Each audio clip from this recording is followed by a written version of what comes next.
Dans le cœur battant de la Méditerranée antique, une puissance maritime rivalisant avec les plus grandes civilisations de l'époque vit le jour, les Carthaginois. Originaires de la mystérieuse Phénicie, ces maîtres de la mer fondèrent Carthage, une ville prospère sur la côte nord-africaine. Dotés de compétences navales inégalées, de réseaux commerciaux couvrant les mers et les continents et d'une insatiable soif d'expansion, les Carthaginois excellèrent dans leur rivalité épique contre la puissance montante de Rome. Les Carthaginois étaient originaires de Phénicie, une région du Levant qui couvre en grande partie le Liban moderne et certaines parties de la Syrie et d'Israël. Les Phéniciens étaient réputés pour leurs compétences en matière de navigation et établirent plusieurs colonies le long des côtes méditerranéennes. Carthage, qui signifie ville nouvelle en phénicien, aurait été fondée à la fin du IXe siècle avant Jésus-Christ par des colons phéniciens. La ville de Tyr, importante cité-État phénicienne, est souvent désignée comme le point de départ des pères fondateurs de Carthage. La légende de Didon, également connue sous le nom d'Élissa dans la tradition phénicienne, est profondément enracinée dans les récits fondateurs de Carthage et dans les récits classiques de l'Antiquité. L'histoire de Didon mêle le mythe, la légende et peut-être une part de vérité historique. À l'origine, Didon faisait partie des princesses phéniciennes de Tyr. Après la mort de son père, le roi de Tyr, son frère Pygmalion prit la tête de la cité. Selon certaines versions de la légende, Pygmalion aurait fait tuer le mari de Didon par cupidité ou par jalousie. Didon s'enfuit de Tyr avec quelques fidèles pour éviter les machinations de son frère. Elle débarqua sur la côte de l'Afrique du Nord, essayant d'acheter des terres habitables à un dirigeant local. Pour être malin, le souverain lui dit qu'elle ne pourra avoir que la surface de terre qu'elle pourra recouvrir d'un morceau de cuir. Faisant preuve d'esprit, Didon découpa le cuir en lanières extrêmement fines et les disposa en cercle, délimitant une zone assez vaste où elle fonda Carthage. La légende de Didon est également connue pour son lien avec Énée, le héros troyen. Selon l'Énéide, l'épopée du poète romain Virgile, Énée et ses partisans parcourent la Méditerranée après la chute de Troie. Au cours de son voyage, il arriva à Carthage, où il fut chaleureusement accueilli par Didon. Tous deux tombèrent rapidement amoureux. Pourtant, des messagers divins révèlent à Énée son destin, fonder la ville qui deviendra Rome. Il quitte Didon à contre-cœur et part pour la péninsule italienne. Bouleversé par le départ d'Énée, Didon dressa un bûcher funéraire proclamant qu'elle rejoignait son premier mari, déjà mort quelques années avant l'arrivée d'Énée.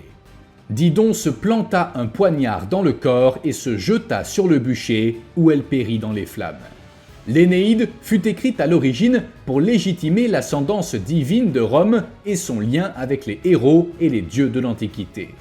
L'histoire d'amour tragique entre Didon et Énée servait à souligner la nature inévitable des conflits entre Rome et Carthage, deux villes aux origines similaires mais condamnées à se livrer des décennies durant à des guerres sanglantes. Lorsque l'influence des villes phéniciennes dans la région du Levant commença à décliner en raison des invasions et de l'influence croissante d'empires tels que l'Assyrie et la Babylonie, Carthage prospéra et s'imposa comme la principale héritière de l'héritage phénicien, évoluant d'une simple colonie à un puissant empire. Profitant de leur position stratégique et de leur prouesse maritime héritée des Phéniciens, les Carthaginois créèrent un vaste réseau de colonies et de comptoirs commerciaux le long des côtes méditerranéennes. Ces colonies, situées en Sicile, en Sardaigne, aux Baléares et sur la côte de l'Espagne actuelle, servaient de centres de commerce et de production ainsi que de bases navales. Carthage possédait l'une des flottes les plus impressionnantes du monde antique. Cela lui permettait non seulement de protéger ses routes commerciales des pirates et de ses rivaux, mais aussi d'exercer un contrôle sur les principales routes commerciales en imposant des frais de transport à d'autres villes puissantes telles que Rome, Athènes et Alexandrie. Les Carthaginois pratiquaient un commerce très diversifié. Ils importaient des céréales, notamment de Sicile, des métaux comme l'étain d'Ibérie et de Cornouailles et l'argent d'Espagne, mais aussi des produits exotiques d'Afrique comme l'ivoire et les pierres précieuses.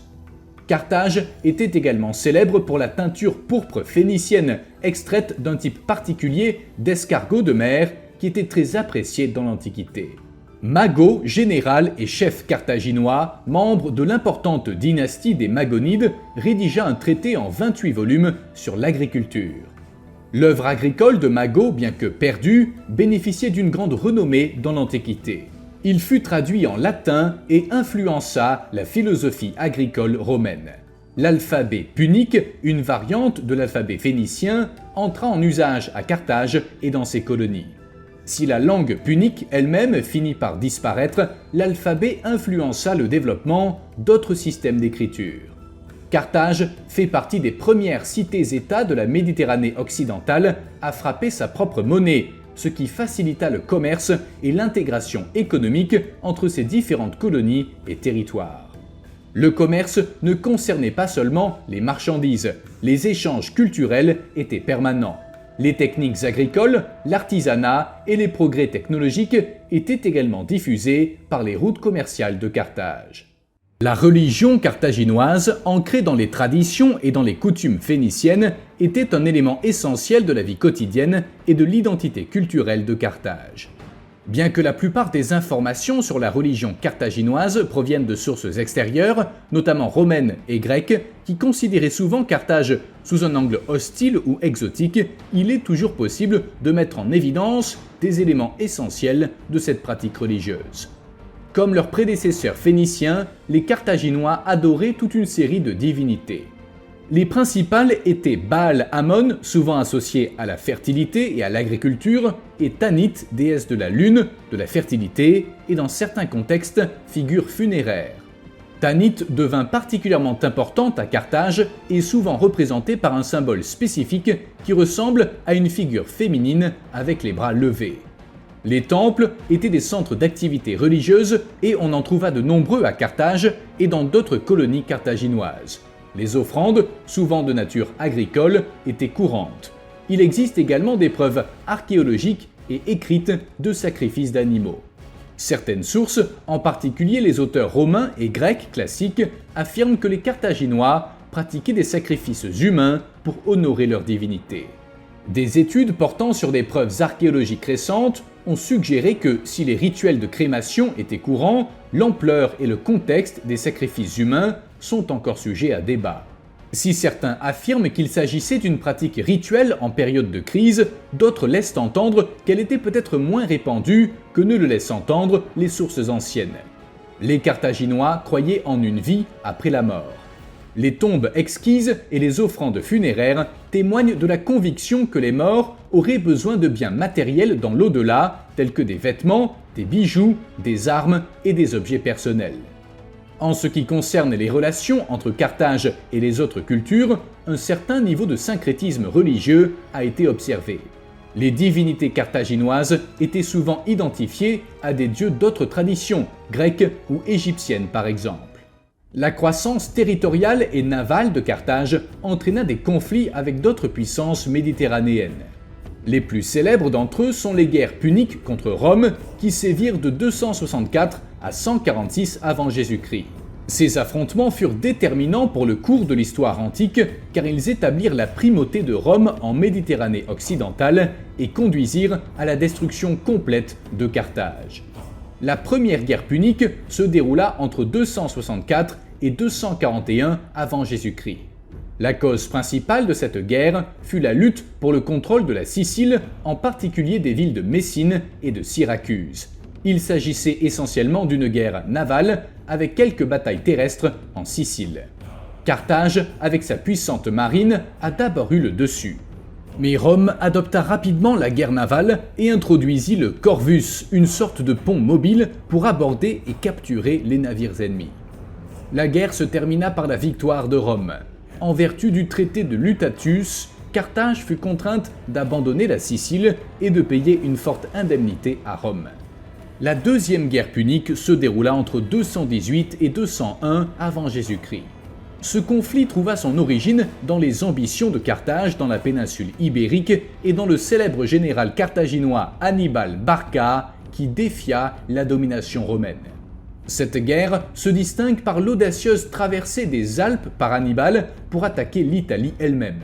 Hannibal remporta plusieurs batailles décisives sur le sol italien, telles que la bataille de Trebia, la bataille du lac Trasimène et la bataille de Cannae. Néanmoins, Rome poursuivit une stratégie de terre brûlée et empêcha une bataille décisive jusqu'à ce qu'elle soit prête.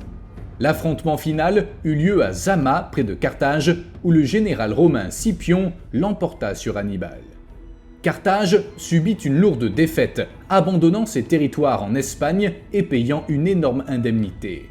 Malgré une première série de victoires, Hannibal fut finalement submergé par la résistance et la stratégie des Romains. La troisième guerre punique, qui se déroula entre 149 et 146 avant Jésus-Christ, fut le dernier conflit militaire de grande envergure entre Carthage et Rome. Bien que Carthage fût gravement affaiblie après la deuxième guerre punique, Rome la considérait toujours comme une menace, principalement en raison de son redressement économique. Après un siège long et brutal, Carthage fut envahie et mise à sac par les Romains. Elle fut entièrement détruite et nombre de ses habitants furent tués ou vendus comme esclaves. La légende veut que les Romains aient jeté de grandes quantités de sel sur les terres agricoles de Carthage pour s'assurer que plus rien n'y pousserait. Les guerres puniques marquèrent l'ascension de Rome en tant que superpuissance dominante de la Méditerranée. L'anéantissement de Carthage fit disparaître un rival important et les territoires et les richesses gagnés par Rome alimentèrent sa croissance et son expansion au cours des siècles qui suivirent. Carthage fut l'une des cités-États les plus puissantes et les plus influentes de l'Antiquité. Son héritage, bien que souvent éclipsé par la domination romaine qui lui succéda, reste un rappel de la magnifique tapisserie de civilisation qui façonna l'histoire de la Méditerranée.